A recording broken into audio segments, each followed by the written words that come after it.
बिस्मिल्लाहिर्रहमानिर्रहीम, अस्सलाम वालेकुम। देखिए, जो कमर दर्द के हमारे पास पेशेंट आते हैं तो उनका डिटर्मिन करने के लिए कि ये कमर का दर्द कमर के पट्टों की वजह से है, वर्टिब्राज की वजह से है या नर्व्स की वजह से है, तो ये हमें 3-4 चीज़ें देखनी पड़ती हैं, जिनमें एक चीज़ जो है, ये लफ्ज़ आमतौर पर इस्तेमाल होता है SLR, स्ट्रेट लेग रेज या स्ट्रेट लेग रेजिंग। तो हम देखते हैं अगर तो कमर का दर्द टांग में रेडिएट कर रहा हो तो इसकी जो वजह है ये मैं आपको बताता हूँ, पहले भी मॉडल में दिखा चुका हूँ। देखिए, ये हमारे वर्टिब्रास हैं, ये मोड़े हैं, आप देखें हर मोड़ों के दरमियान में डिस्क है और इस डिस्क के साथ अगर आप देखें तो ये नर्व निकल रही होती है। ये हमारा नंबर 5, 4, 3, 2, 1 ये हमारे वर्टिब्रास है। आमतौर पे L5 और S1 या L4, L5 इन दो वर्टिब्रास या इन दो के अंदर डिस्क स्लिप करती है, और जब डिस्क स्लिप करती है तो फिर ये जो दर्द होता है हमारी कमर का, ये रेडिएट करता हुआ हमारी टांग में आता है। अब मैं आपको बताता हूँ टांग में किस जगह पे जाता है। ये अगर आप गौर करें तो जैसे इस टांग में अगर ये जा रहा है तो ये पीछे से होता हुआ यूं करते हुए यूं पैर तक भी जा सकता है, यहाँ तक भी जा सकता है, यहाँ तक भी जा सकता है, बटक भी जा सकता है। बाज़ औक़ात पूरी लाइन में नहीं आ रहा होता, सिर्फ इतनी जगह पे एक पैच होता है जो लगता है कि सुन्न है और फिर वो दर्द भी कर रहा होता है। तो इसको हम रेडिकुलोपैथी कहते हैं। तो इसको समझने के लिए कि वाकई ये डिस्क स्लिप हुई है, नर्व दबी है कि नहीं, एक हम टेस्ट करते हैं जिसको SLR कहते हैं।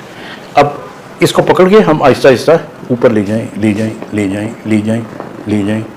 ये 90 डिग्री तक जाना चाहिए, ये 90 पे नहीं गया, ये 75-80 पे गया है। तो इसका मतलब ये है कि इनकी जो ये साइड है इसके अंदर थोड़ा सा प्रेशर है। इसको ज़रा ऊपर तक देखें ना, ये देखें ये 90 के करीब चला गया है। तो ये अगर सीवियर किस्म का डिस्क का प्रॉब्लम हो तो ऊपर उठाए, ये यहाँ रुक जाएगा। तो पेशेंट जो है ना उसको लगता है कि मुझे दर्द शुरू हो गई है, तो फिर हम कहते हैं कि SLR डिमिनिश्ड है, ये 30 डिग्री है, ये 40 डिग्री है। एक ये चीज़ देखते हैं। दूसरा हम इसके अंदर देखते हैं कि जो रिफ्लेक्सेस हैं, एंकल जर्क, ये ढीला छोड़ दें, ढीला छोड़ दें, पैर ढीला छोड़ दें। ये देखिए, ये इसको दबाया है ना मैंने, ये तो ये इसको थोड़ा सा हिलना चाहिए। अगर ये ना हिले तो हम कहते हैं कि जो एंकल जर्क है ये एब्सेंट है या ये डिमिनिश्ड है। तो ये दूसरी निशानी होती है इसकी। अच्छा, आमतौर पे एक ही साइड इफेक्ट होती है बाज़ औक़ात। अच्छा, ये जो डिमिनिश्ड होता है इसकी और बहुत सी वजूहत हो सकती हैं, जिसमें न्यूरोपैथीज़ हैं, जिसमें डायबिटिक न्यूरोपैथी है, विटामिन B12 न्यूरोपैथी है। लेकिन इस पॉइंट ऑफ व्यू से कि हम SLR देखते हुए ये चीज़ भी देख लेते हैं। फिर हम इसी कंडीशन के अंदर एक दफ़ा हम ये भी देख लेते हैं। आप देखिएगा, ये मैं ढीला छोड़ दें, ये इसको हम प्लांटर्स कहते हैं। ये मैंने यूं किया, यूं मैंने किया। अगर स्पाइनल कॉर्ड हमारी इन्वॉल्व हो तो फिर ये ऊपर को चला जाता है अंगूठा, जो कि ज़ाहिर इसमें नहीं गया।